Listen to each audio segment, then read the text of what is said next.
소리가 좀 작았어요. 예, 마이크 소리가 좀 줄여져 있네요. 예. 안경이 큰 거예요. 네, 이게 다초점 렌즈라고 이렇게 가까운 거하고 멀리 있는 걸 같이 보기 위해서 이 초점이 다른 안경인데 이런 안경은 이제 좀 커야 되고 그런데다 이제 이게 그 주변에 테두리가 안 보이려면 안경을 큰 거를 써야 돼요. 네, 그래서 이거 안경이 큰 거예요. 어서 오세요, 어서 오세요. 집에 우리 신랑이 있기 때문에 예, 이 복장에 그 녹색 조끼를 못 입고 나왔어요. 가족들이 특별히 이렇게 또 긴장할 필요 없잖아요. 이 시간에 내가 그걸 입고 돌아다니면 식구들이 조금 긴장할 것 같아서. 어서오세요, 어서오세요. 망치부인입니다. 반갑습니다. 감사합니다. 어서오세요. 예. 오늘은 동네형 버전이죠. 예. 동네형처럼 추리닝 입고 왔어요. 예. 식사는 낮에 잘했죠. 예.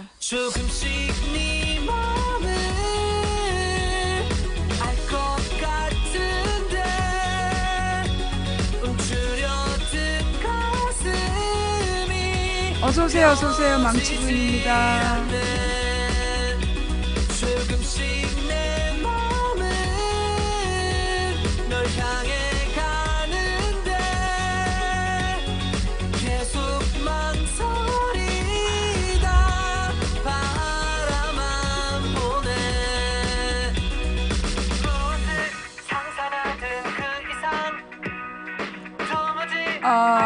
오늘 망치부인 방송 처음 오셨어요? 네, 어서오세요, 어서오세요. 망치부인입니다. 반가워요. 예.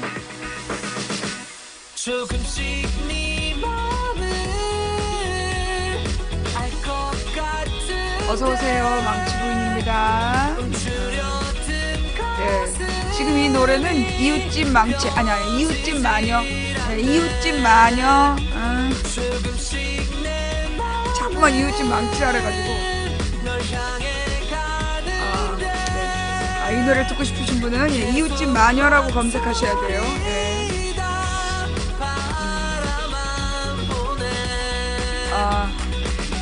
별명 이웃집 망치. 어서오세요, 어서오세요. 망치부인이에요. 이 노래 중독성 있죠? 예, 저도 한번 들어보고 이거 딱 날 위한 노래다. 예. 반갑습니다. 감사합니다. 어서오세요. 예. 자, 팬가입 감사드리고요. 네, 어서오세요. 망치부인이에요. 시즌 11 오늘 두 번째 방송이죠? 네. 뭐 시즌 제도로 언제부터 운영했냐? 사실 뭐 그렇게 의미는 없어요. 시즌 11이라고 이름 붙인 건 11년째다 뭐 이런 얘기죠. 조금 아까 제 방송에 보니까 어떤 분이 06년부터 방송봤다. 06년에는 망치부인이 없었어요. 06년에 아프리카가 처음 생겼는데 07년 1월 17일이 방송을 처음 시작한 해예요. 그래서 2007년 꼬박하고 8년, 9년, 10년, 11년, 12년 13, 14, 15, 16까지 하고 17, 11년 차예요. 그래서 시즌 11, 예, 시즌 11이 시즌 11? 시즌 11, 시즌 11, 저기 뭐니, CSI를 능가하는, 예, CSI 다음으로 시즌이 긴 망치부인 방송이에요. 11년 차죠. 조금 아까 이제 문자가 왔는데 조금 아까 어떤 분이 문자를 보냈어. 아무래도 망치부인은 뭐라더라? 잠깐만요. 조금 아까 있었는데 아무리 생각해도 망치님은 타임머신을 타고 미래를 갔다 온 게 아닌가 의심스럽습니다. 어찌 한치 오차도 없이 말씀하신 그대로 대선판이 벌어지고 있는지. 참고로 저는 타임머신을 타본 적은 없어요. 자, 많은 분들이 망치가 예언한 대로 되는 건가? 아니, 망치의 예언에 맞게 조작을 하는 건가? 뭐, 여러 가지 이야기를 하는데요. 예, 여러분, 절대 대선 이야기는 하시면 안 돼요. 예, 대통령 선거 관련해서는, 절대로 얘기하시면 안 됩니다. 그러면 방송, 여러분은 블랙 드리고 저는 방송을 쉬어야 돼요. 텔레그램 가입하신 분들은 이제 텔레그램으로 내용을 보내시면 되는데, 지금 이제 오늘 인생 상담을 하기로 했잖아요. 예, 근데 그 인생 상담을 하려면 뭐가 필요하냐면, 여러분이 인생 상담이라고 딱 맨 처음에 써주셔야 돼요. 그래야 제가 인생 상담이라는 단어로 검색을 하면 관련 내용이 쭉 떠요. 예, 다시 한번 말씀드릴게요. 여러분이 저한테 인생 상담을 하고 싶은 분들은 문자로 보내시면 안 되고 텔레그램으로 해주세요. 왜냐하면 저한테 문자나 텔레그램 너무 많이 오기 때문에 다 읽을 수가 없어요. 방송하면서 찾을 수가 없어. 그래서 제가 텔레그램으로 들어가서 예, 그 검색어를 인생 상담 치면 인생 상담 쭉 뜨는 거거든요. 그래서 이제 여러분들이 저한테 인생 상담 하시고 싶은 내용은 일단 인생 상담이라고 맨 처음에 제목을 적고 내용을 쓰셔야 텔레그램으로 그래야 제가 읽고 거기에 대한 답변을 드릴 수 있어요. 문자나 인생 상담이란 말이 없이 보내신 상담에 대해서는 제가 답변을 드릴 수 없다는 거 예, 다시 한번 말씀을 드립니다. 인생 상담은 이제 조금 있다가 한 9시 정도부터 시작하도록 하고요. 예, 먼저 이제 오늘 그 천안함 7주기라면서요? 예, 오늘 천안함 7주기라고 아침부터 이제 그 네이버에서 그 천안함하고 세월호를 비교하면서 저기 세월호의 진상규명을 요구하는 사람들이 그 저기 뭐니 천안함에 대해서는 침묵하느냐 뭐 이런 댓글질 했다며. 예. 그래서 그게 오늘 아침까지도 그런 얘기가 계속 올라왔다는 거예요. 예, 그래서 내가 그래? 그럼 내 교회 갔다 와서 세월호에 대해서 얘기를 해주지. 그러자 그 검색어가 내려갔다는. 예, 그게 이제 오늘이 이제 천안함 7주기였대요. 예, 천안함 7주기라서 그래가지고 이제 이 천안함하고 세월호를 비교해가지고 누가 이렇게 막 작업질을 하려다가 내가 이제 세월호의 모든 걸 밝혀주마 이랬더니 그 내용이 갑자기 사라졌다는. 여러분께 이제 팁을 드릴게요. 여러분이 그 컴퓨터로 이제 접속을 하시면 죄송해요. 일단 좀 이제 사람들이 아직 들었으니까 그 쉬기 시작한 다음에 그러니까 그 딱 탄핵이 됐어. 그러니까 파면이 됐어. 박근혜가 파면이 딱 되니까 그 다음부터 이제 스멀스멀 아픈데 아니야 파면되고 한 3일 정도는 아무 증상이 없었어요. 그 정신도 또렷하고 피곤하지도 않고 그래서 이제 내가 굉장히 건강하구나. 그게 아니었어. 한 3일 동안은 이제 막 박사모가 막 죽고 막 이러니까 이걸로 얘네들이 전세를 역전시키려나 싶어가지고 내가 이제 긴장을 하고 있었기 때문에 3일이 지난 다음부터 스멀스멀 몸이 안 좋은 게 티가 나기 시작하더니 이가 그렇게 아픈 거야. 뭘 씹을 수 없을 만큼 이 어금니가 아파가지고 치과를 갔더니 이 신경 치료를 이제 시작을 한 거예요. 근데 이제 그 치과를 가는 거를 이제 시간이 없으니까 예약을 해가지고 이제 갔단 말이야. 근데 치과 치료를 딱 봤는데 조금 힘이 들더라고요. 근데 이제 어제 금요일이지. 금요일 날 방송을 했어. 방송을 이제 치과 치료 갔다가 그 마취가 된 상태에서 이제 방송을 하고 밤이 됐는데 갑자기 이렇게 심장이 그러니까 가슴이 답답한 거야. 그래서 온몸이 축 늘어지는 게 온몸이 축 늘어지면서 가슴이 답답해갖고 여보 내가 좀 이상해 그랬더니 우리 신랑이 보더니 깜짝 놀라는 거야. 입술이 하얗게 변하면서 그 너무 얼굴이 창백하다. 그래가지고 이제 119에 전화를 했잖아. 119에 전화를 해가지고 이런 증상인데 이게 정상이냐. 그러고 이제 물어봤더니 그 증세가 안 좋은 것 같다. 그래서 5분에서 그러니까 일단 위치를 바꾸고 누워있는 위치를 바꿔서 눕지 말고 앉아서 비스듬히 앉아가지고 심호흡을 해라 이러는 거야. 그래갖고 이제 그렇게 해도 5분이 지나도 가라앉지 않으면 119에 다시 연락을 해라. 그래서 병원으로 옮겨야 된다고. 근데 딱 가슴 속에 머릿속에 무슨 생각이 드냐면 이거 치과 치료하고 관계돼 있다는 거야. 치과 치료하고 심장이 무슨 관계일까? 그래갖고 이제 치과 치료하고 심장 이렇게 검색을 했더니 치과 치료를 받을 때 심장에 무리가 있는 사람은 미리 얘기를 해야 된다며. 그러니까 뭔가 연관관계가 있나 봐. 근데 뭔가 이렇게 딱 밝혀진 건 없는 것 같고 그 치과 치료를 하기 전에 심장 뭐 고혈압이라든가 심장에 이상이 있는 사람은 먼저 얘기를 하라 이렇게 되어 있더라고요. 그러니까 내가 그 뭔지 모르겠는데 딱 이제 요즘에는 내가 내 몸 상태가 자가 진단이 돼. 아, 이거는 뭐 때문이다 이런 거. 가령 뭐 눈이 뻑뻑한 건 간 때문이다. 네, 야, 심장이 막 갑자기 무리가 갔던 건 이건 치과 치료와 관계되어 있다. 뭐 이런 식으로 자가 진단이 되는 거야. 그래갖고 이제 그다음에 이제 우리 신랑이 이제 머리를 막 꽉꽉 누르면서 여기 이 부분을 막 이렇게 손톱으로 누르면서 마사지를 해줬어요. 심호흡을 하면서 머리 마사지를 했더니 쑥 가라앉더라고. 이게 머리가 아니, 뭐야 이 그 심장 답답한 게 이게 풀어지면서 머리가 맑아지더라고요. 그래서 내가 요즘에 이제 김사부를 열심히 봤잖아. 김사부를 열심히 보고 있으니까 이제 우리 신랑이 그 뭐야 자기가 우리 김사부를 하면서 내가 막, 한석규 멋있다. 막 해서 이제 보고 있었는데, 우리 전에, 내가 김사부보다 잘 고쳐! 막 이러면서 머리를 막 마사지를 했는데, 정말 머리가 맑아지더라고요. 예. 근데 진짜 한의학적으로 위급한 상황에서 여기에다가 침을 놓는데, 예, 머리 가운데다 침을 놓으면 위급한 상황에 사람이 깨어난다 그러더니, 여기를 막 이렇게 그 자극을 주면서 심호흡을 하고, 그랬더니만 나아졌어. 그래고 한 15분쯤 지난 다음에 청심환을 먹었어요. 예, 그리고서는 이제 간신히 금요일 밤을 지나서 잠을 이제 잘 자고 어저께도 어저께 되게 일찍부터 잠이 오더라고. 요즘에 잠이 굉장히 많이 와. 온몸이 이렇게 완전히 그 껌처럼 침대에 껌처럼 쫙 늘어져 갖고 잠을 자요. 음. 어. 뭔가 이제 월요일 날 가서 병원을 한번 가서 피 검사를 해봐야 될 것 같아. 그래요. 그러니까 이제 이게 골병인 것 같아. 그리고 발이 너무 시린 것도 이게 저기라더만 동상? 내가 이렇게 감옥 가가지고 찬물에 발 씻으면서 동상에 걸렸대. 그래서 발이 그렇게 실이 되는 거야. 예.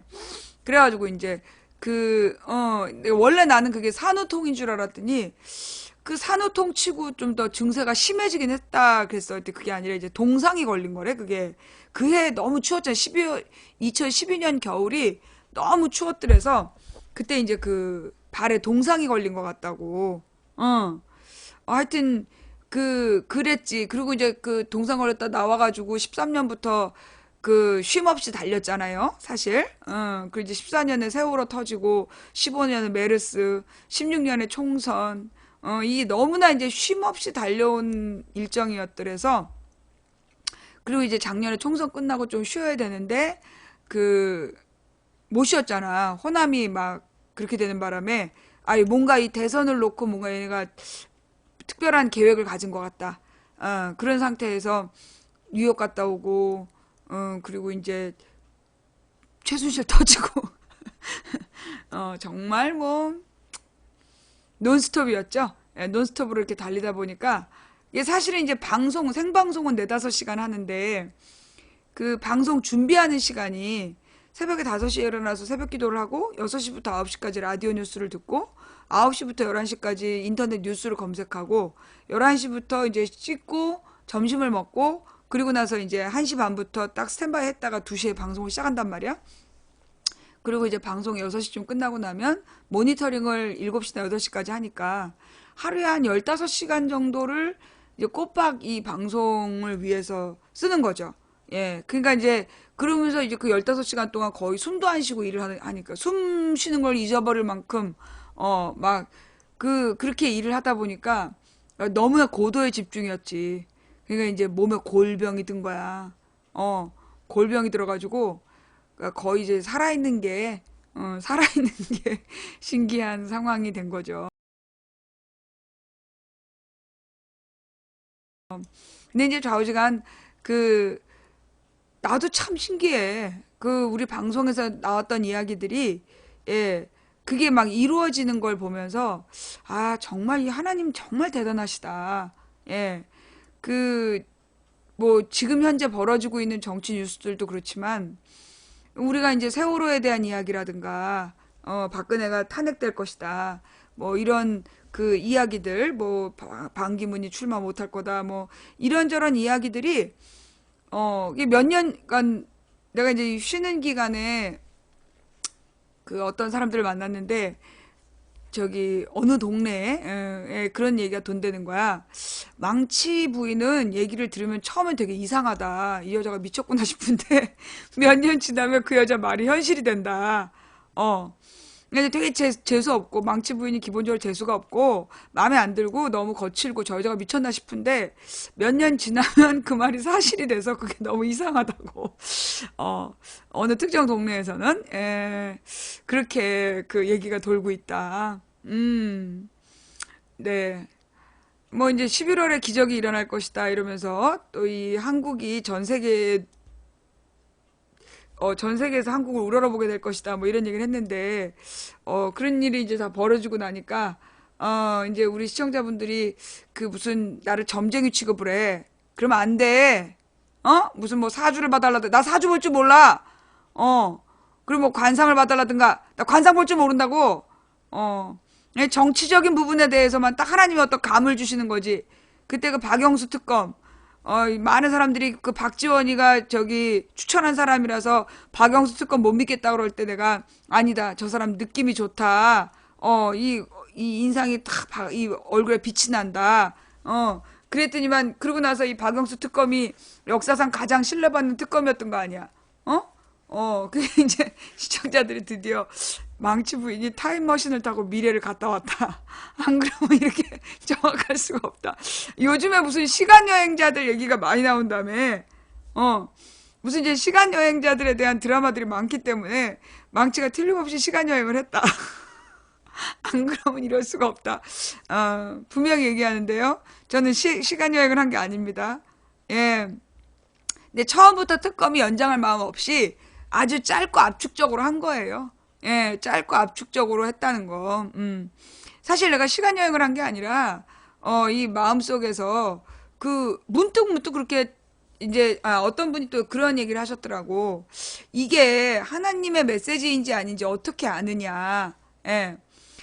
일단 가장 좋은 건 기도 시간을 정해놓고 하시는 게 좋아요. 저 같은 경우에 이제 새벽에 5시에 일어나가지고, 이제 그 하나님 이 시간에 저를 깨워주셔서 감사합니다. 깨워서 만나주셔서 감사합니다.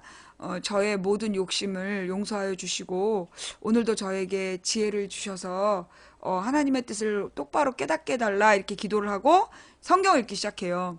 근데 성경을 쭉 읽는 도중에 그 성경 내용에 이렇게 쭉 집중이 되면서 그 오늘의 나의 현실과 이렇게 연관돼서 이렇게 막 생각들이 떠올라. 그러다가 이제 어떤 뜻하지 않은 생각이 이렇게 탁 떠오를 때가 있어요. 그리고 그게 마음에 평안을 줘. 그럴 때, 이게 하나님의 뜻이구나. 그러니까 이제 때때로 사람들이 헷갈리는 게 뭐냐면, 자기의 욕심을 하나님의 뜻이라고 오해하는 경우가 있어요. 예. 근데 이제 자기의 욕심과 하나님의 뜻의 차이가 뭐냐면, 마음의 평안이 달라. 자기 욕심으로 막 어떤 게 될 거라고 믿는 거는 불안해. 계속 불안해. 그런데, 이거는 이제 우리 하나님께서 주신 마음은 내 뜻과 다른데 마음이 편안할 때, 그게 하나님의 메시지예요. 미처 생각해 본 적이 없는 생각이 떠오르거나, 아니면 내 뜻과 다른데, 거기에 딱 순종했을 때 마음이 편해지면 그게 하나님의 메시지예요. 그래서 이제 하나님의 뜻을 어떻게 구분하나, 그 기본은, 예, 바로 그거예요. 그 다음에 또 어떤 분이 굉장히 뭐, 자기가 불안 장애를 앓고 있다. 뭐 이런 얘기를 하셨는데, 그 얘기 이제 이따가 9시 넘어서 다시 한번 하기로 하고, 자, 이제 사람들이 웬만큼 온 것 같아. 그래서 이제 오늘 뭐 더 많이 올 것 같지는 않고, 2,000명 넘었으니까, 일요일 밤에 2,000명이면 많이 오신 거죠. 한 가지 팁을 드릴게요. 여러분이 이제 그 천안함에 대해서 누군가 이제 가령 이제 어떤 주제에 대해서 여러분 논쟁을 하실 때 또는 뭐 이렇게 글을 쓰실 때 잘 모르는 내용들이 있다. 꿀팁이야. 여기 이제 그 망치부인 방을 포털에서 검색을 해서 들어오세요. 아프리카 TV로, 그러니까 데스크탑 컴퓨터로 망치부 아프리카에 접속을 해가지고 망치부인 방송국으로 들어오면 이런 화면이 나와요. 예, 이런 화면으로 들어오시면 여기 이제 밑으로 쭉쭉 내려가면 뭐가 보이느냐면 함께 읽는 뉴스라는 칸이 있어요. 함께 읽는 뉴스. 그래서 이 함께 읽는 뉴스를 딱 치고 들어간단 말이야. 그 다음에 이제 맨 밑으로 내려가. 맨 밑으로 내려가면 여기 검색창이 나와요. 예, 검색창이 나오는데 여기서 예를 들어 천안함 천안함이라고 검색을 해. 예. 천안함이라고 검색을 하면 왜 47페이지가 뜨지? 아, 잠깐만요. 공지 감추고, 예, 글만 보고, 공지 감추고, 맞다. 30개로 해가지고, 자, 여기를 30개로, 글을 30개씩 보겠다. 그리고 공지를 감추고, 그리고 나서 이제 그 내용을 보시면, 그동안에 이제 망치부인 방송국에 올라온 천안함 관련 모든 뉴스가 뜨는 거예요. 모든 뉴스가 다 뜨는데,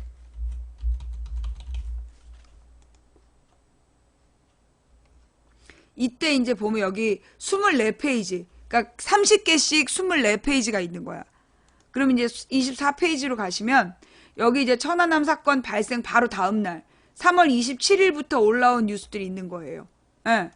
그래서 이제 24페이지는 별거 없으니까 23페이지로 가시면, 이때부터 이제 뭐라 그러나, 2010년 천안함에 관련된 뉴스들이 다 뜨는 거예요. 함께 있는 뉴스에. 예. 네네. 그러니까 이제 이 여러분들이 뭐라 그러나, 어떤 궁금한 내용이 있으면 이런 식으로 검색하시면, 우리 함께 읽는 뉴스에, 예. 함께 읽는 뉴스에서 여러분들이 이제 관련된 뉴스들을 다 찾을 수가 있어요. 그래서 이제 천안함에 대해서 개소리하는 친구들에게는 이 망치부인 방에서 이제 뉴스 검색을 해보고 그 검색한 내용을 가지고 여러분이 설명해 주시면 된다는 거. 예. 근데 아침에는 막 천안함과 세월호를 가지고 시비 거는 댓글들이 있다가 지금은 거의 별로 없죠? 예. 예. 우리 망치부인 방송국에 함께 읽는 뉴스로 가시면 이게 지난 11년 동안의 뉴스가 다 나와요.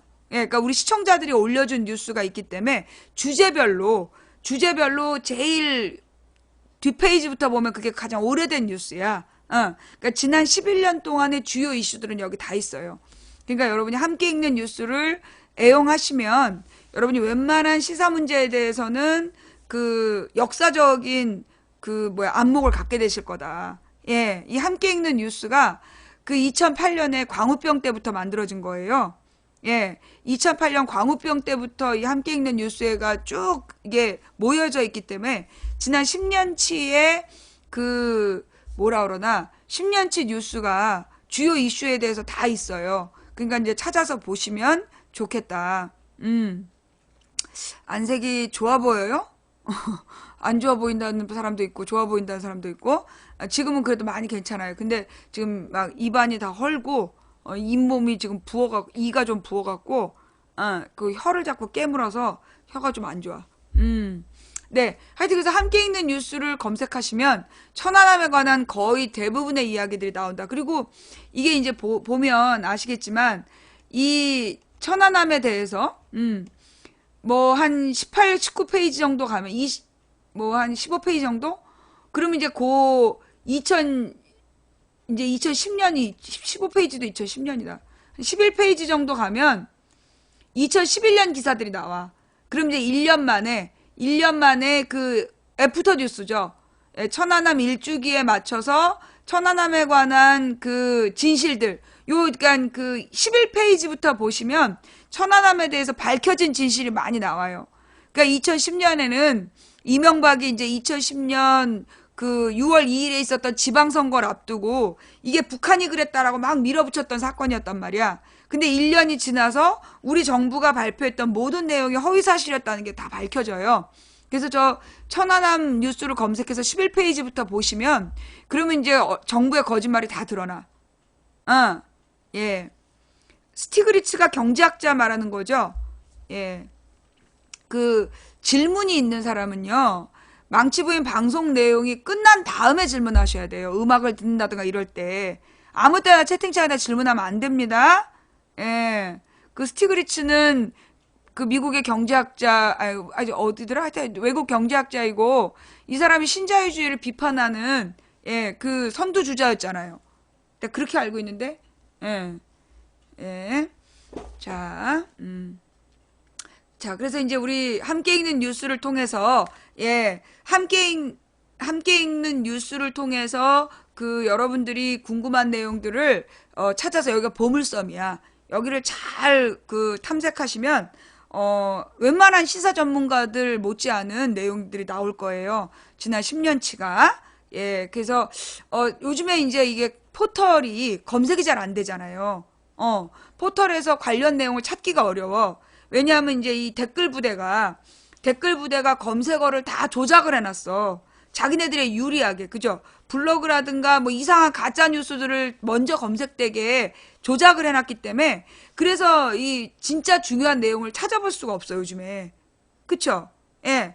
근데 여기 이 우리 망치부인 방송국에 함께 읽는 뉴스로 들어오시면 그러면 이제 여러분들이 그 관련 내용을 검색하기가 되게 쉽다. 예. 그러니까 이거는 그냥 시간대별로 있기 때문에 저 맨 뒤에서부터 쭉 봐오시면 그게 역사적인 사료가 된다는 거. 요즘에 그 구글이나 네이버나 다 국정원 댓글 부대가 검색을 다 조작해 놨어요. 그러니까 어떤 자기네들이 노출시키고 싶은 정보를 막 그 연속 클릭해가지고 클릭 수가 많으면 먼저 노출되는 구조거든. 그런 걸 이용해서 포털을 다 조작해 놨단 말이에요. 그래서 진실을 알기가 어려워. 근데 이제 망치부인 방송에 함께 읽는 뉴스에 들어와가지고 요렇게 아까 검색창을 이용하시면 여러분들이 해당 뉴스를 좀 더 정확하게 그다음 바른 안목을 갖고 쓴 기사들을 볼 수 있다는 거. 예. 우리만의 빅데이터죠.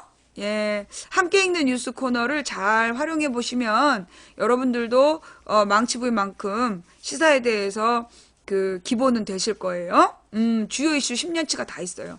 뭐 광우병, 노무현 대통령 서거, 그리고 천안함, 그다음에 그 후쿠시마 원전, 뭐 또 그거 뭐니, 연평도, 거의 대부분의 주요 이슈들이 다 있으니까, 저 내용들을 참조하시라는 이야기 드릴게요. 네. 근데 이거 여기 들어와 보려면 저기로 들어와야 돼. 꼭 데스크탑으로. 예, 데스크탑으로 들어와야 된다라는 그 저기 뭐라 그러나 단점이 있지만 공부하려면 그러니까 노트북으로 들어오시면 되죠. 노트북으로 인터넷 검색하셔서 그 저기 들어오시면 된다라는 거. 네. 그러니까 이게 그 한겨레 경향 오마이 프레시한 뷰스 뉴스 민중의 소리 시사인 뭐 한겨레 20일 뭐 이런 식으로 우리가 인정하는 우리 방송에서 인정하는 뉴스들만 선별해 놨기 때문에 그러니까 이제 여러분들이 보시기에 그 괜찮을 거예요. 나름대로 가장 진실에 만약에 허위 사실을 유포하면 바로 고소당하는 언론들이라서 먼저 자기 검열을 다 하고 나서 올린 기사들이기 때문에 진실에 가장 가까운 뉴스들이다라는 거. 예. 핸드폰밖에 없는 분들 가까운 그 저기 PC방을 가시면 되겠죠.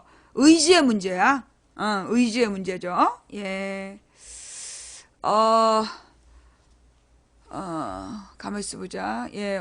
유튜브에서 녹화 방송만 보다가 생방 보니까 너무 좋아. 그래요. 유튜브에서 오신 님들 반갑습니다. 감사합니다. 예. 우리 망치부인 방송의 생방송. 사실은 이제 그 망치부인 방송의 생명력이 어디서 오는가. 많은 사람들이 이제 망치부인 방송의 어떤 예언? 이런 게 내용인가?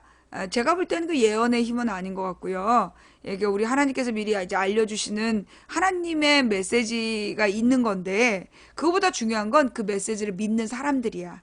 제가 볼 때 저는 지난 10년 동안 똑같은 얘기를 해왔거든요. 똑같은 얘기를 해왔는데, 사람들이 2012년까지 믿지 않았어요. 예, 2012년까지 믿지 않았고, 그래서 우리는 번번이 실패했었죠. 그런데 2012년에 대선을 실패하고, 그리고 나서 사람들이 믿기 시작했지. 그리고 천안함 사건이 일어나면서 아니야 그 세월호 사건이 일어나면서 기존의 언론이 거짓말한다라는 걸 깨닫게 된 사람들이 망치부인 방송에서 나온 내용들을 마음을 열고 들어주시면서 기적이 일어난 것 같아요. 그죠? 예,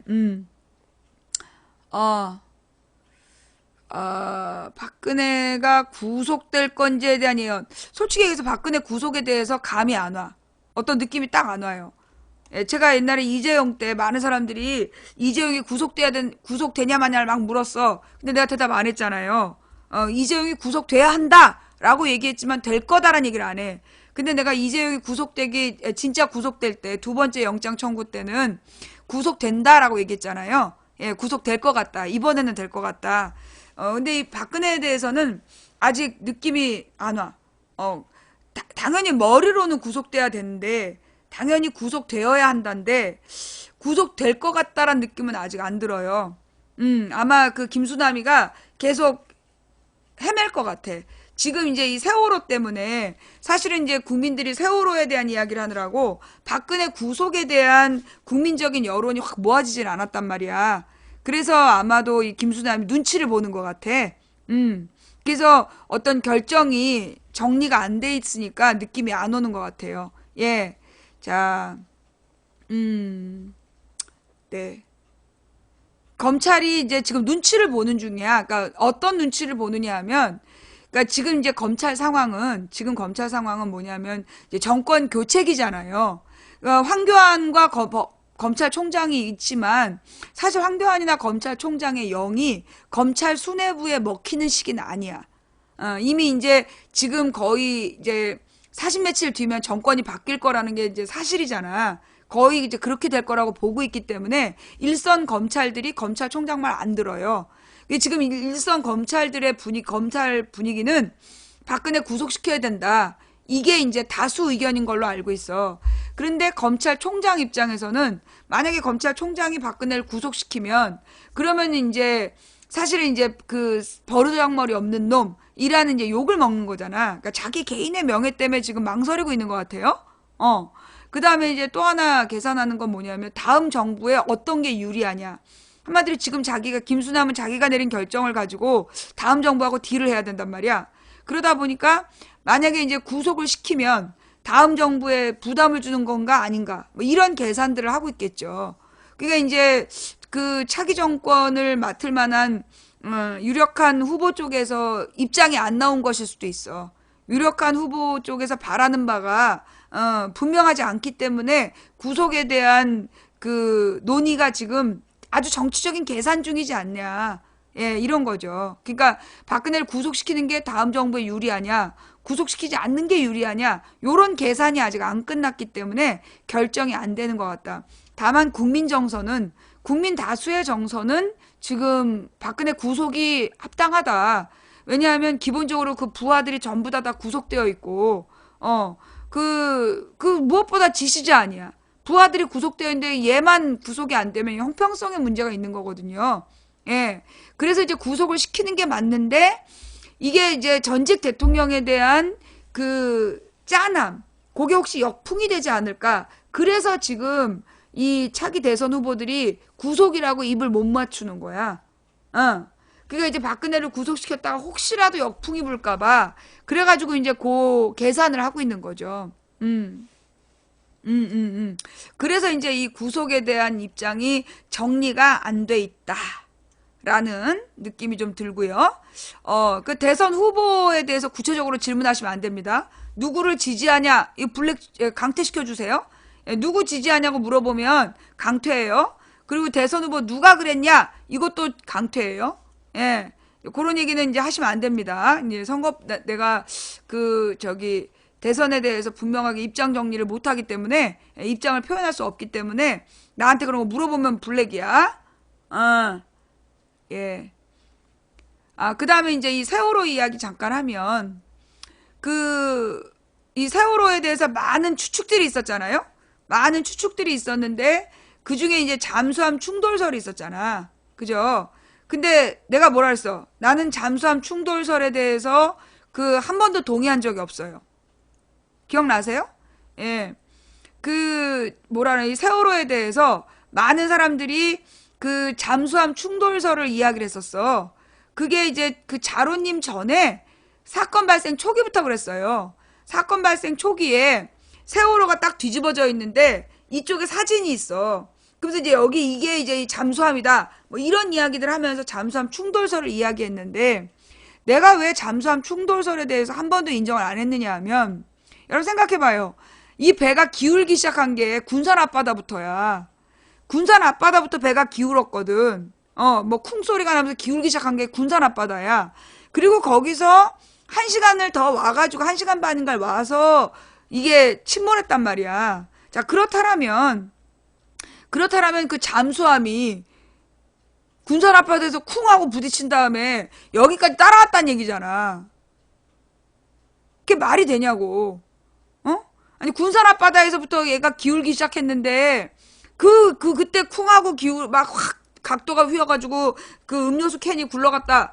그러면 그때부터 저 군산 앞바다에서부터 이 밑에 맹골수로까지 오는 동안에 1시간 반인가 왔는데, 그 오는 동안에 잠수함이 따라왔다는 얘기야? 말이 안 되잖아.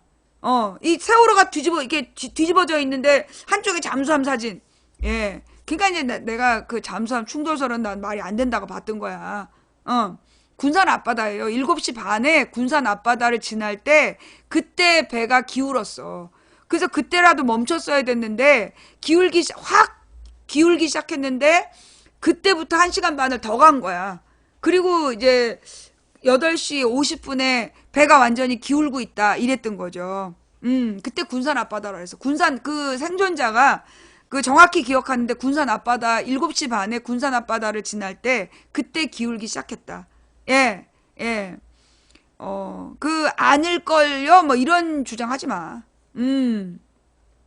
엔진을 껐다라기보다, 그러니까 이게 배가 기우니까, 그러니까 그 엔진을 껐다라는 얘기는 이제 프로펠러가 이렇게 두 개가 돌면서 그 물살이 일어야 되는데, 그 당시에 한쪽만 물살이 일었어. 그 왜냐? 배가 기우니까 프로펠러가 떴겠지.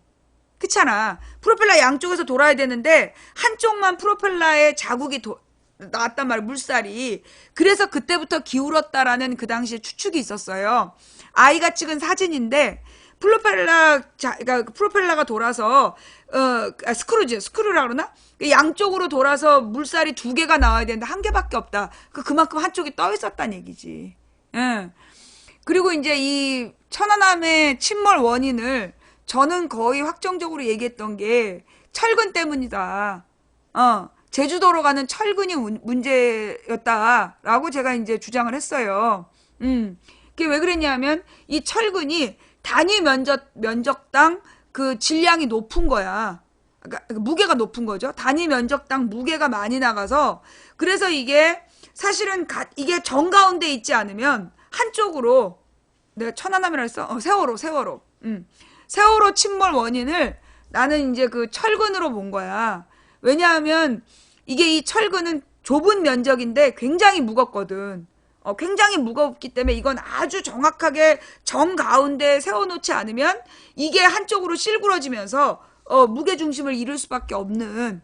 그리고 이제 이 철근이 과적이 된 거야. 원래 그게 이 천안함이 900톤, 930톤인가 밖에 실을 수 없는 배인데 그날 2000톤이 실려 있었대잖아. 그날 2000톤이 실려 있어서 약 1300톤이 2000톤이 넘게 해서 1300톤이 과적되어 있었던 거야. 정량보다. 그 다음에 그 중에 400톤이 철근이었어. 그리고 그 철근이 한쪽으로 이게 고박도 안 된 상태, 고정 결박이 안 돼 있었기 때문에 이게 그 평형수가 없는 상태에서 한쪽으로 실구러지면서 그 균형을 잃고 배가 침몰했다. 나는 그 말이 맞다고 봐요. 근데 이제 이 배를 이 뒤에 큰 문을 내가지고 그러니까 그걸 램프? 램프를 내가지고 그걸로 차를 싣고 그 다음에 그걸 바로 닫고 출발했다는 거 아니야. 근데 그 램프가 잘못 꽂혀졌다는 거 아니야. 그때 이제 선원들 말이 램프를 닫은 다음엔 햇볕이 보이면 안 되는데 햇볕이 보였다. 근데 이번에 그 램프를 잘라낸 거 아니야. 인양하는 과정에서. 그게 걸려가지고 반잠수함에 못 실른다 그러면서 그 문제의 램프를 잘라냈는데 그 램프가 고장이 나서 침수의 원인이 됐을 수 있다. 이 천안함도 그 침수가 원인이고 세월호도 침수가 원인일 수 있다. 예, 이제 그래서 뭐 그 급변침 이야기는 균형을 잃으면서 그리고 그 급변침의 원인을 어떤 인터넷 방송에서는 그게 이제 앵카를 내리고, 한마디로 닻을 내리고 운행하다가 그게 닻이 걸려서 삥 돌렸을 거라고 얘기를 하는데, 그게 아니고, 내 추측에는 조타기의 고장이다. 이게 조타기가 뭐냐 하면 배 방향을 트는 건데, 이게 세월호를 맨 처음에 만들었을 때부터, 세월호를 맨 처음에 만들었을 때 이걸 개조를 한 거야. 그러니까 원래 일본에서 이 만든 배가 아주 균형점이 그 예민한 배인데, 왜냐면 밑에는 화물을 싣고 위에는 그 승객을 태우는 배라서 이게 아주 균형점이 중요한 배인데, 이게 이 미친 새끼가 갔다가 배를 갔다가 이 유병언이가 이 위를 올린 거야. 위에다가 증축을 해버렸어. 그래가지고 균형점이 깨졌다는 거야. 그러니까 여러분 생각해봐요. 이게 팽이도 균형이 맞아야 되는데, 균형을 맞춰놓은 배를 갖다가 위에다 증축을 해놓은 이게 배가 어때? 부담스럽잖아. 그러니까 조타기가 계속 고장이 났다는 거야. 그래서 원래 처음부터 그 증축한 배는 운항 허가를 내주면 안 되는데, 그 박근혜 정부에서 운항 허가를 내준 거죠. 그래서 이게 1년 동안 운항되면서 처음부터 기우뚱거리면서 배가 운항됐다는 거야. 그러니까 이제 조타기가 고장나 있어서 이 세월호 출항 2주일 전에 조타기를 수리해야 된다라는 견적서가 들어가 있는데 수리를 했다라는 기록이 없대잖아. 조타기가 고장이 났다라고 해서 수리 신청을 한 서류는 발견이 됐는데 조타기를 수리했다는 수리했다라는 기록이 없다는 거야. 그러니까 조타기는 고장이 났고 그런데다가 균형을 맞추는 평형수를 빼고 그만큼 화물을 싣고 배가 운항이 된 거야. 그러면 그때 왜 선장과 승무원을 빼돌렸느냐 하면 한마디로 그 배를 불법 운행한 거죠. 배를 불법 운항한 거야. 그러니까 규정에 어긋나게 평형수를 빼고 과적한 상태에서 운행하다가 수백 명이 몰살한 사건이야. 그러다 보니 근데 그 배의 주인이 누구야? 실소유주가 지금 국정원으로 추정되고 있는 거 아니에요? 왜냐하면 국정원 지적사항이라는 노트북이 발견이 됐는데, 그러니까 그 노트북에서 국정원 지적사항이라는 문건이 발견됐어. 그러면 그 배가 국정원에서 운영했던 배고, 그 국정원이 운영한 배가 불법 과적한 상태에서 운항하다가 수백 명이 죽은 거야. 그러니까 그 그러니까 불법 운항했다라는 걸 알고 있는 게 선장과 승무원이기 때문에 그래서 얘네들이 선장과 승무원을 빼돌리는 걸 가장 우선시했다라는 거지. 그래서 9시 28분에 선장하고 승무원만 빼돌리고 이 1, 2, 3 구조정은 튀어버린 거야, 거기서. 빨리 빼돌려갖고 딴 데로 긴급하게 이제 말 맞추러 간 거였죠. 그러면서 이제 얘네들은 구조는 다른 배가 할 줄 알았던 거야. 누가 하냐고. 1, 2, 3 그 썩을 놈들이 다른 배에 신청을 안 했는데 어떻게 구조가 되겠어. 그래서 일이 벌어진 거죠. 정확한 내가 볼 때는 팩트는 첫째 조타기가 고장나 있었다. 그래서 급변침이 생긴 거다. 둘째 그 국정원이 운영하는 배에서 불법 과적 운항이 원인이다. 거기다가 박근혜가 없앤 그 선장의 안전점검 의무 규정 요걸 없애버리는 바람에 고정결박이 안 된 상태에서 출항해서 그게 결국 사고 원인이다. 불법 과적 주제에 고정결박도 안 했기 때문에 그래서 배가 기우뚱거리면서 그 철근이 균형을 잃고 그래서 배 전체가 넘어간 거라고 저는 바라보고 있고요. 그래서 이게 잠수함 충돌설 이런 거는 사실이 아니라고 생각을 했어요. 근데 그 당시 이제 얼마 전에 자로라는 사람이 그동안에 나왔던 많은 의혹들을 모아가지고 그 작년 연말이었나? 저기를 올렸잖아. 그 다큐멘터리를. 근데 그거는 이제 이 자로라는 사람이 다 모은 자료예요. 그 모은 자료는 이전에 세월호 사건이 발생했을 때 네티즌들이 막 만들어서 올렸던 자료들이야. 그걸 가지고 그 자료집인 거죠, 일종의. 그래서 이제 잠수함 충돌설도 있었다. 라는 거죠. 작년에 크리스마스 때. 그리고 이제 이 천안함 때도 잠수함 충돌설이 있었어.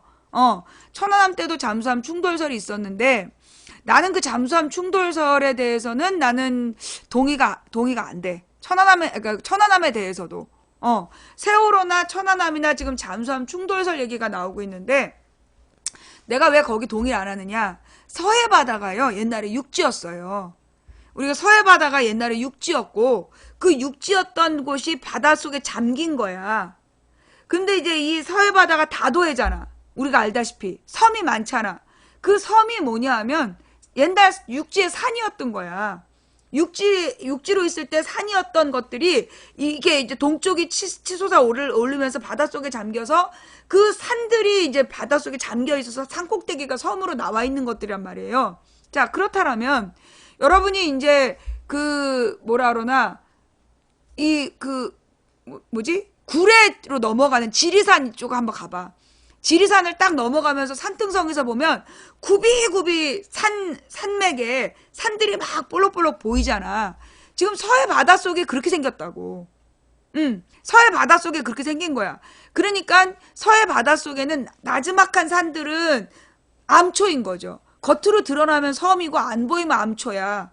그러니까는 이게 어딘가에 쿵 부딪히는 소리는 그런 암초들이 많고, 그래서 그 암초들을 제대로 아는 게 물길을 제대로 아는 사람들, 물길을 제대로 아는 사람들이 그 배를 운항을 해야 되는 거야.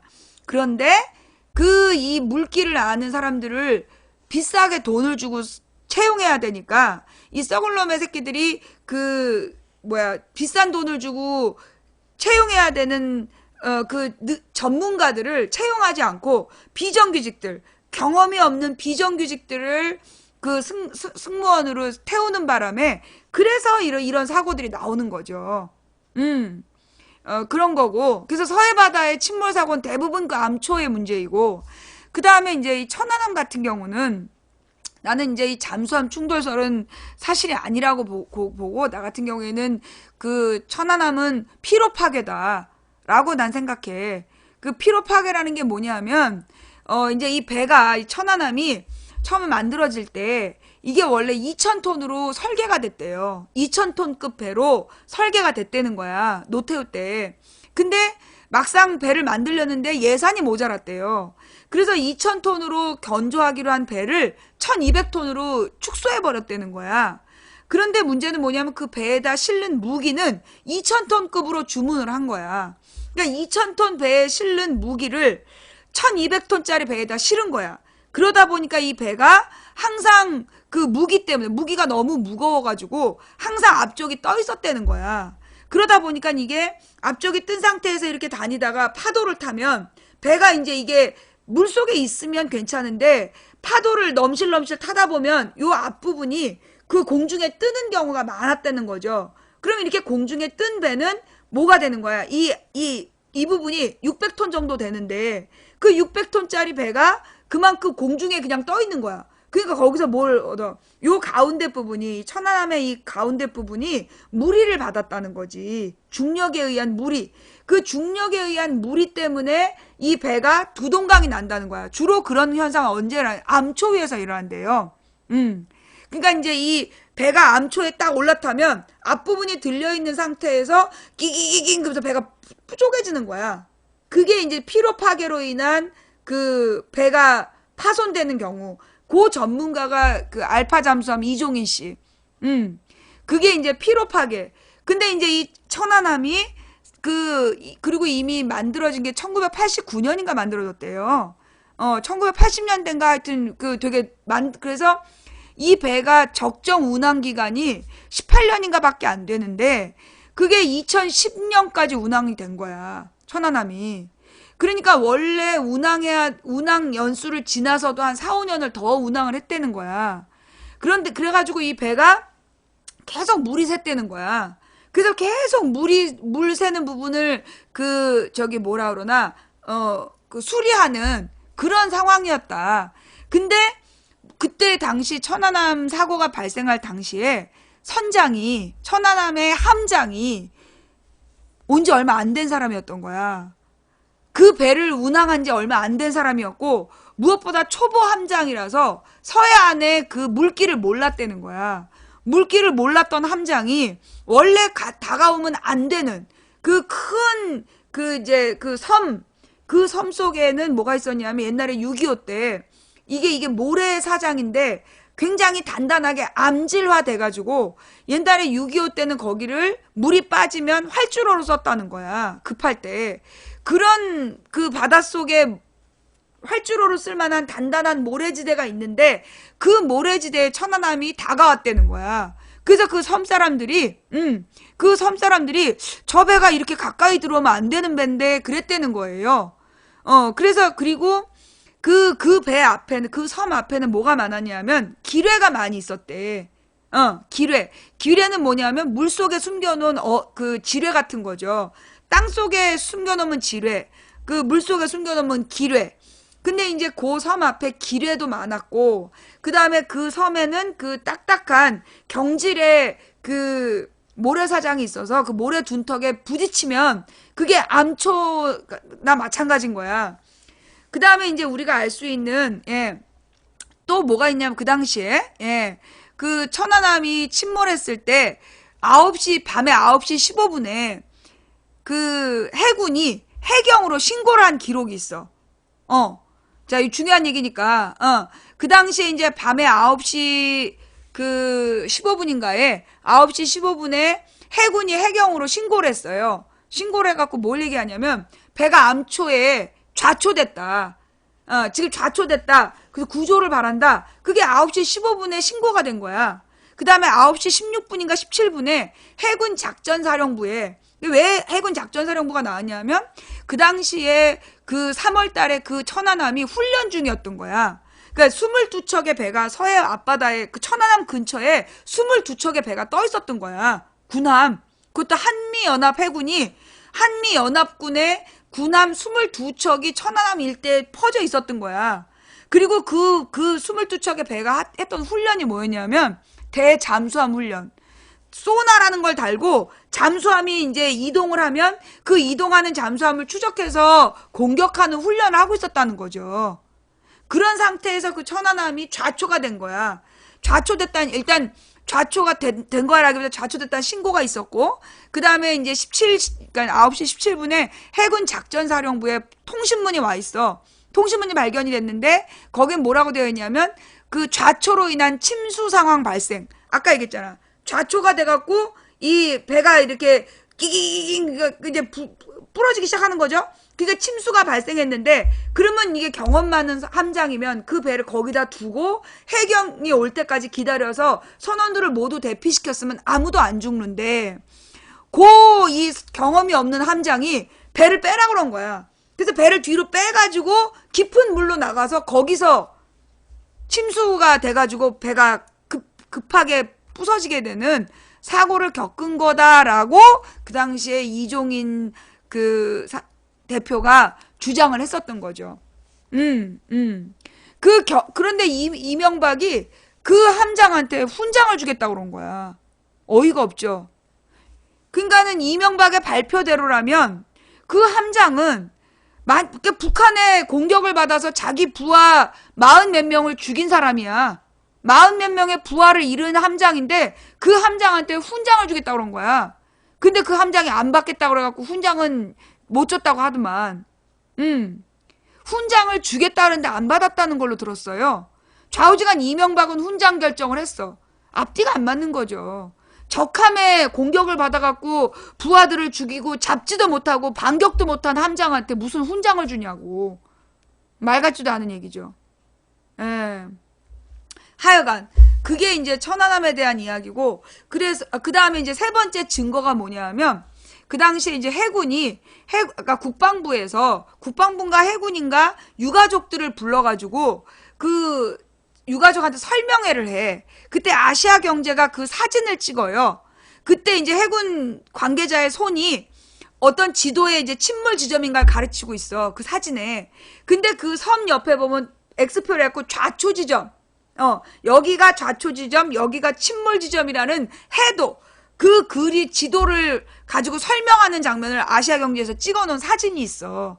그러니까 결국 좌초 사진, 그 다음에 유가족한테도 좌초라고 설명했다는 거야. 사건 발생 바로 다음 날. 그리고 9시 15분에 해경에 신고한 신고 기록. 17분에 해군 작전사령부에다가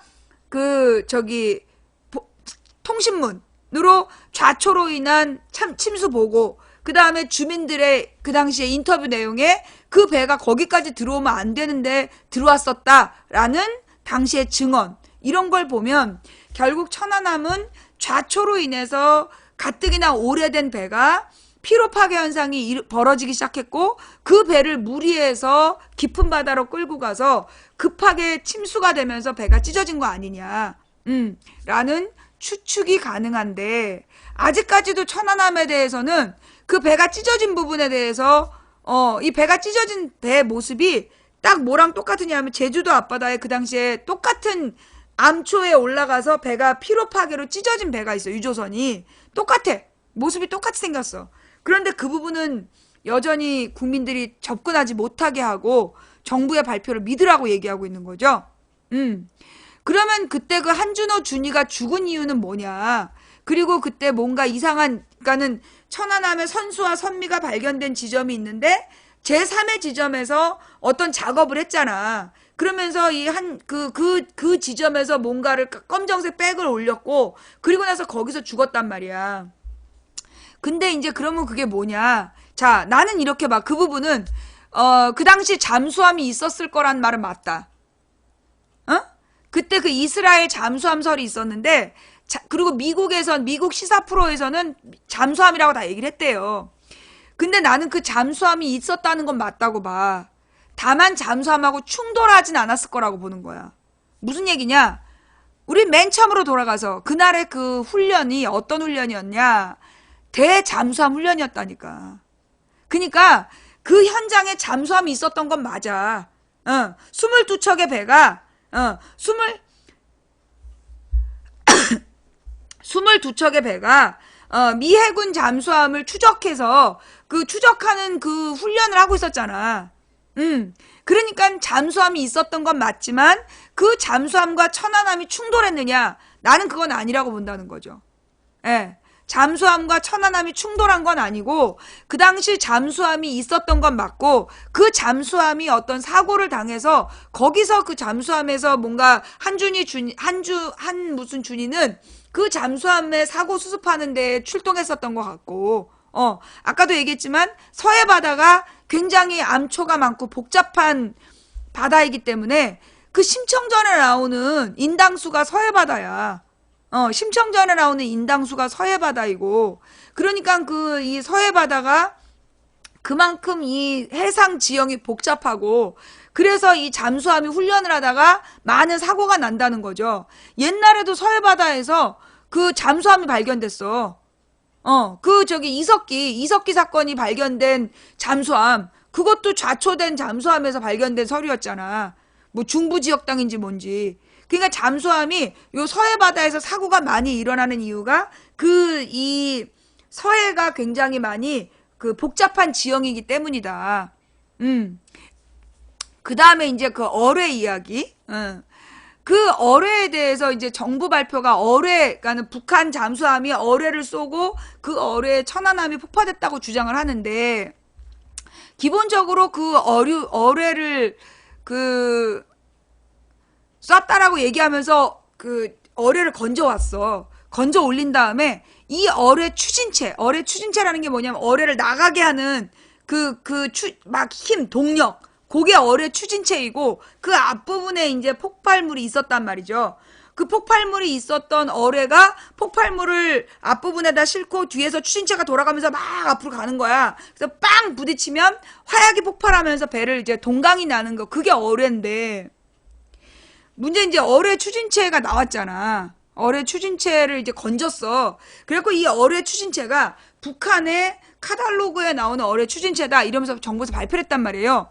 근데 그 현장에서 그 영국인 기자가 요 추진체가 그러니까 그때 우리 정부에서 실물 크기의 어뢰 그림을 같이 발표를 한 거야.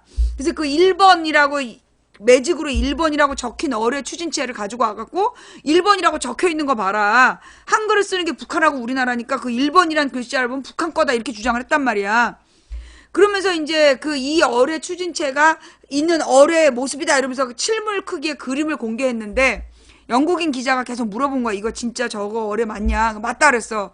근데 기자가 결정적인 질문을 하죠. 근데 왜 두 개가 다르게 생겼나요?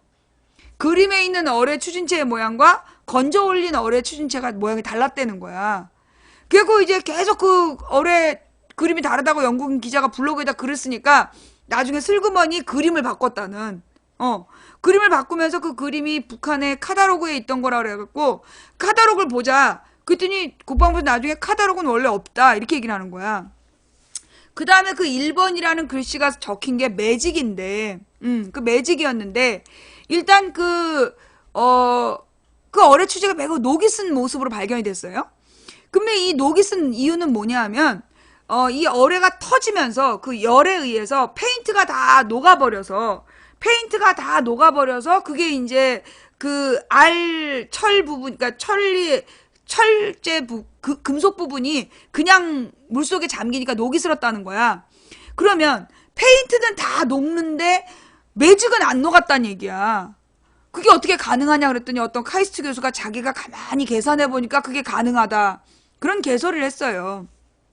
그 다음에 그 파란색 1번 그 매직에 1번이라는 그 매직의 성분에 솔벤트 블루 5라는 성분이 들어있는데 우리나라에는 없는 성분이다. 이렇게 SBS하고 그 당시에 하여튼 SBS하고 어떤 신문 하나 두 개가 발표를 했어. 이 보도를 했어.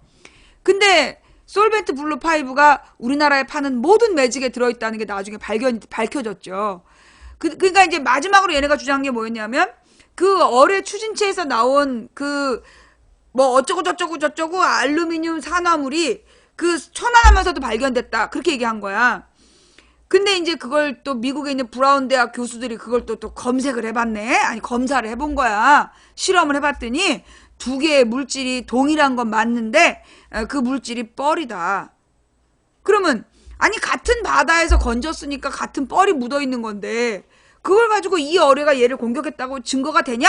조사 좀 다시 해보자. 그러니까 걔 누구였니? 당시 한나라당 대표였던 정몽준이 천안함은 이제 그만 덮자. 그렇게 얘기를 해요. 그래서 천안함에 대한 진상규명 요구를 덮어버렸어. 한나라당에서. 네. 그게 천안함에 대한 이야기. 내가 지금 얘기한 부분은요. 아까 제가 보여드린 망치 부인의 함께 읽는 뉴스에 들어가서 그 24페이지부터 쫙 보시면 다 나오는 얘기예요. 그 당시에 내가 왜 기억하느냐. 내 건강이 완전히 고장난 게 그때였어.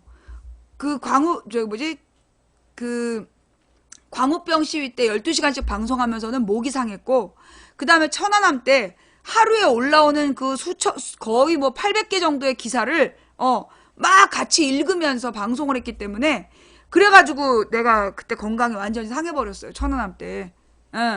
이게 이 천안함을, 계속 북한 탓이라고 그 조선일보가 강요한 건데, 그랬던 이유가 뭐냐면 그해 6월에 지방선거를 공안몰이 하려고 걔네들이 몰아갖고 나는 이게 그 북한이 그랬다라는 증거가 확실하냐를 계속 물어봤기 때문에 그래서 내가 기억하는 거야.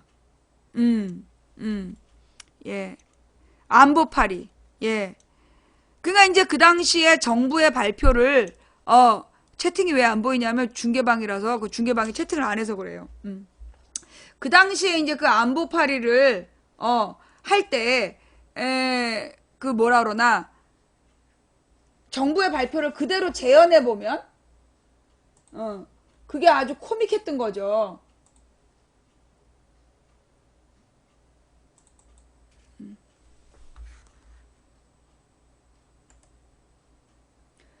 그 당시 정부의 발표는 어땠냐면 그때가 이제 3월 26일 밤에 내가 방송하고 있을 때였어. 방송을 하고 있을 때였는데 그 방송하는데 갑자기 김주하가 북한이 연관되어 있다라는 트위터를 했어. 그래가지고 우리가 알게 돼. 그러니까 이제 이 천안함이라는 배가 침몰했다. 근데 북한이 연계된 걸로 보인다고 밤 11시쯤에 얘기가 처음 나와. 11시 20분인가 방송할 때 속보가 떴어. 사건 발생은 9시 반이고. 근데 이제 그때 이제 그 당시에 이 정부에서 뭐라고 발표했냐면 북한의 잠수함이 와가지고 천안함을 딱 어뢰로 쏘고 도망갔다 이렇게 얘기를 한 거야. 그러니까 이제 그 당시에 그 기자들이 물었죠. 이 천안함이 소나가 달려있는 배인데 그러면 이게 잠수함이라는 거를 왜 관측을 못했냐? 잠수함 관측 기록이 있냐? 없대는 거야. 어떻게 그럴 수 있냐? 그러니까 국방부에서 그 당시에 이 북한 잠수함이 엔진을 끄고 들어왔다는 거야. 그러니까 엔진을 끄고 탁 남쪽으로 잠입해가지고 여기서 이제 천안함을 한 방에 공격을 했다는 거지. 근데 이제 그때 철없는 그 해양학자가 그 당시 해류가 남에서 북으로 흘렀는데 어떻게 엔진을 끈 잠수함이 남에서 북으로 흐르는 해류를 거슬러서 왔죠? 라고 물어본 거야. 그러니까 국방부가 군산 앞바다로 들어와가지고 여기서부터 엔진을 끄고 왔다는 거야. 그러면 엔진을 근데 이 서해 바다가 아까 그 복잡한 그 해상이기 때문에 해저 지형이기 때문에 막 그 울돌목 같은 게 많은 거야. 막 회오리를 쳐. 그러면 엔진을 끈 잠수함이 막 회오리를 속에서 막 뺑뺑이를 돌면서 천안함까지 가갖고 22척이 다 지켜보는데 천안함한테 한 방을 빵 쏘고 얘가 또 뺑뺑이를 돌면서 갔는데 우리 군부대가 그때 한포 사격을 해. 그래서 왜 한포를 쐈냐 그러니까 세대한테 쐈다 그랬단 말이야. 그러면 이제 세대한테 쐈단 얘기잖아. 그게 이제 정부의 발표를 그대로 재현하면 그날 밤 상황이 그랬다는 거야. 그런데다가 이제 그 잠수함이 연어급이라 그랬는데 그 연어급이라 잠수함 몇 톤이냐? 그러니까 누구는 150톤이라고 그러고 누구는 250톤이라고 그러고 누구는 200톤이라 그래. 그러면 북한의 잠수함 트랜스포머야. 150톤, 200톤, 250톤이 막 변신을 하면서 뺑뺑이를 돌다가 천안함을 보고 빵 한 방을 쏘고 뺑뺑이를 돌고 갔는데 천안함엔 화약도 안 남아있어. 그리고 우리 정부는 세대한테 총을 쐈다는. 근데 여기에 대해서 진실을 물어보면 안 돼. 너의 조국이 어디야? 이랬기 때문에. 그래서 우리는 그 당시에 유병원이 발견됐을 때 수배전단보다 시체의 키가 적고 금리발의 위치가 다르고 그랬지만 우리는 그게 유병원이라고 믿어야만 했던 슬픈 추억이 있었죠. 예. 네 조국이 어디야? 라고 묻기 때문에 좌우지간 진실을 물어봐도 간첩 취급 안 받는 세상에 빨리 오길 바랍니다. 자, 뭐 이 정도 얘기하고 그 천안함 얘기는 이 정도로 정리하면 되겠죠? 예, 좀 더 자세한 내용은 망치 부인의 함께 읽는 뉴스. 자, 여러분 다시 한번 설명드릴게요. 늦게 오신 분들 때문에 여러분이 포털 사이트에서 이 데스크탑으로 접속을 해가지고 망치 부인을 검색하면 망치 부인 방송국으로 오시게 돼요. GTV7. 예. 그러면 이 망치 부인 방송국으로 들어오셔갖고 이거 데스크탑으로 데스크탑이나 노트북으로 쭉 들어와서 보면 함께 읽는 뉴스라는 코너가 있고 그 함께 읽는 뉴스라는 코너로 들어오셔가지고 여러분들이 맨 밑에 내려가갖고 여기서 이거 봐봐. 3534페이지야. 함께 읽는 뉴스가 15개씩 3534페이지가 있어. 여기 웬만한 10년치 중요한 뉴스는 다 들어있어요. 천안함이라고 검색을 해. 검색을 하면 15개씩 47페이지, 30개씩 하면 24페이지가 떠요. 예. 그럼 이제 24페이지 곱하기 30개니까 24, 30. 하여튼 그러면 몇 개냐? 계산이 안 되네. 6,000개인가? 예, 6,000개인가 6만 개인가. 하여튼 기사가 그만큼 많아요. 예, 네.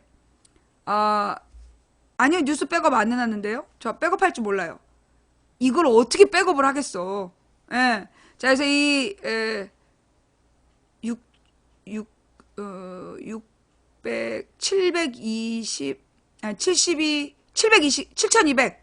7,200개의 천안함 관련 뉴스가 나오니까, 예,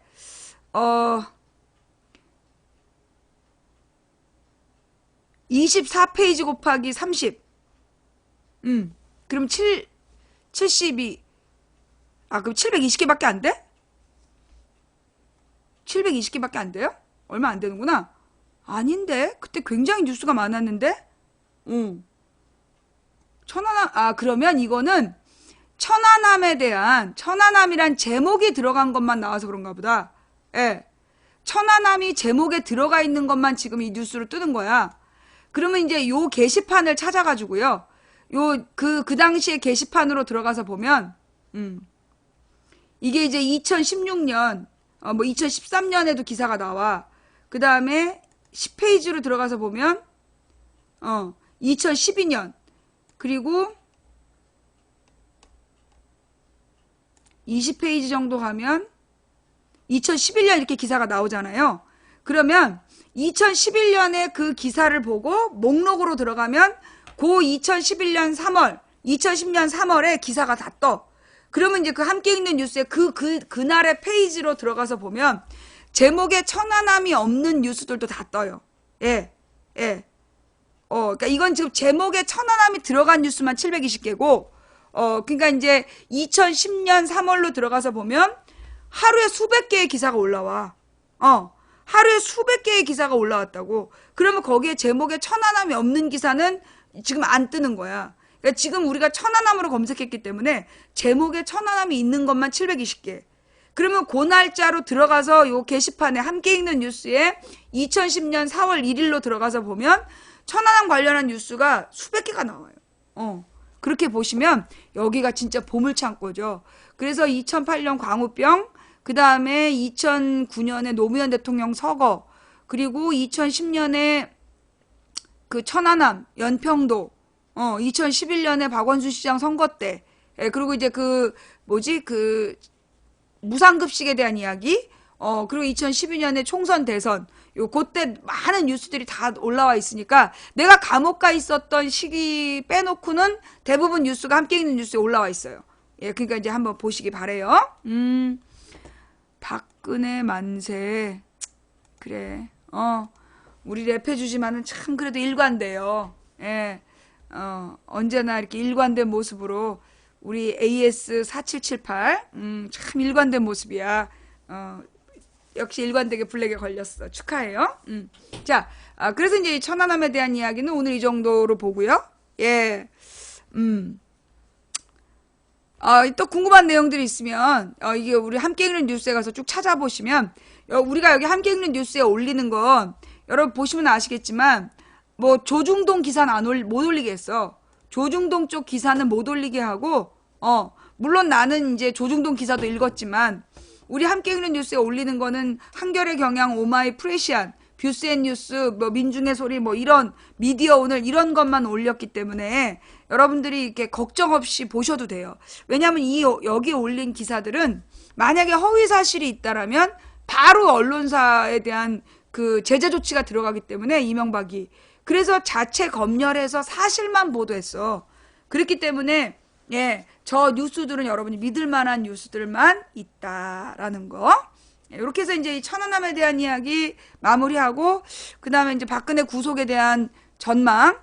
이 박근혜 구속 결정은 결국 차기 대선 후보들이 어떤 입장을 정하느냐에 따라서 달라질 수 있다. 예, 그리고 지금 그 김수남 총장이 눈치 보고 있는 거다. 어떤 게 차기 정권에게 잘 보일 수 있는 길인지를 지금 이제 눈치 보고 있는 상황이다 정도.